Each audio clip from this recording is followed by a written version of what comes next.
আজকে আমরা দেখব what does log means. What does log means? So log কি সেটা জানার জন্য আমাদেরকে BAP এই তিনটা টার্ম সম্পর্কে জানতে হবে। সেটা হচ্ছে বেস, অ্যান্সার এন্ড পাওয়ার। আমি এক্সপ্লেইন করছি।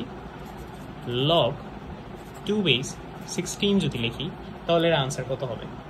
সো এখানের মধ্যে এই 2 এটাকে বলা হয় বেস এন্ড এই 16 এটাকে বলা হয় আনসার। অর্থাৎ 2 এর উপর কত পাওয়ার থাকলে এর আনসারটা 16 হবে। আমরা জানি 2 এর উপর যদি 4 পাওয়ার থাকে তাহলে এটা হবে 16।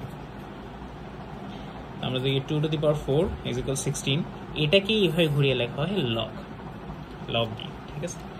সো আমরা যদি লিখি log 10 to the power 10 অর্থাৎ 10 এর উপর কত ঘাত থাকলে সেটার আনসার 10 হবে 1 ঘাত থাকলে। আমরা যদি লিখি log 10 বেস 1 এটার আনসার কত হবে, তার মানে 10 এর উপর কত পাওয়ার থাকলে সেটার আনসার 1 হবে 0। সো এটাই দ্যাটস ইট।